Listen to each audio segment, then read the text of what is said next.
Hello and good day everyone! Once again, another panlasang Pinoy, pagkaing Pinoy ang ating lulutuin today. Ito ang pork adobo or adobong baboy, ang aking version na kung saan I love it talaga.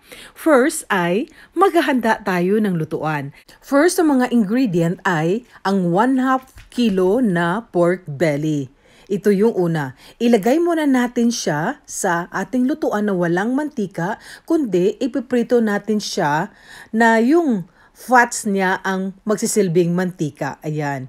Then, 2 to 3 minutes ay kailangan natin tingnan yung kabila naman para balanse yung pagka-brown niya or golden brown. Ayan.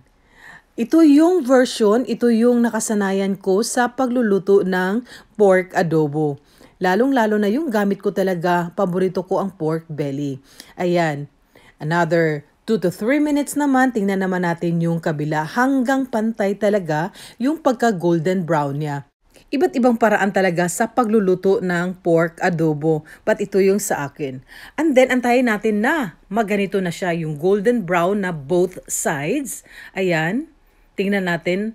And then, iset aside muna natin. Hindi natin diretso lagyan ng tubig, kundi iset aside muna natin, ilagay natin sa plato or sa bowl bago natin igisa yung the rest sa mga ingredient. Diba?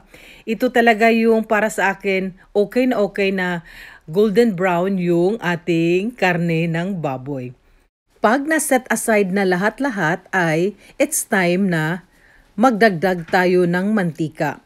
6 to 8 tablespoons ng mantika, okay na okay. And then, isunod na natin yung next sa mga ingredient, ang onion. 1 large onion na nakaslice ng maliit. Kung gusto ninyo mas maraming onion, pwede, walang problema dyan. And then, isunod naman natin ang 5 cloves na garlic na kung saan nakaslice din ng maliliit. Haluin lang nating mabuti ang onion at saka garlic hanggang mag-golden brown kagaya nito. And it's time na ready na ilagay ang pork belly na naset aside natin kanina. 'Di ba? Looks already yummy kahit wala pang timpla. Golden brown lahat, yung onion, garlic at saka yung pork belly. And it's time na ilagay natin ang ating bay leaves at saka pamintang buo. Pwede din yung pepper powder, pero mas maganda yung buong paminta. And then soy sauce na 2 tablespoons. Kung sa tingin ninyo kulang, dagdag tayo. And then after nyan ay yung ating 1 tablespoon na asukal. Brown yung gamit ko dito. Again and again, kung kulang sa inyong panglasa, magdagdag kayo. Sa aking version sa pagluluto, maglalagay ako ng 1/2 lang na teaspoon ng Knorr powder or dyan sa atin sa Pilipinas, pwede magic sarap. Optional lang naman. Kung hindi nyo gusto, okay na okay din kasi may sugar na tayo na magdagdag lasa sa pork adobo. Ayan. Takpan natin ng around 3 to 5 minutes and then tingnan ulit natin kung pwede na idagdag na natin ang tubig sa ating recipe. Ayan, pag ganito na, as in okay at combine na lahat, magdagdag tayo ng 3 cups na water kasi gusto natin na maging soft and tender ang ating karne ng baboy. Ayan. After 30 minutes ay i-check natin ang karne. Kagaya nito, medyo soft and tender na siya, pero kung sa inyo, kung mas marami, around 1 kilo yung karne ng baboy, ay of course, magdagdag tayo ng tubig hanggang mag-soft and tender ang karne ng baboy. Pag ganito na ay maglagay tayo ng vinegar.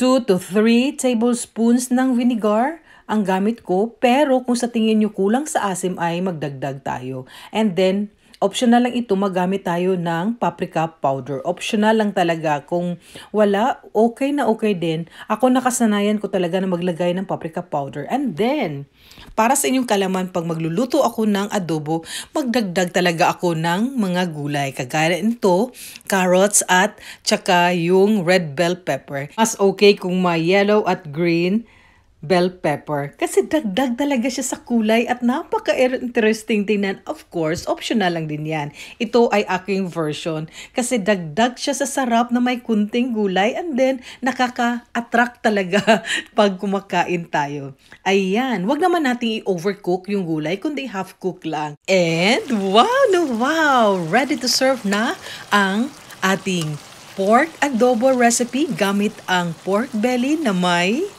carrots at saka bell pepper. I love it talaga at I'm sure magugustuhan ninyo ang recipe na ito. More recipes soon, pagkaing Pinoy, panlasang Pinoy. Happy to share you this pork adobo ang aking version.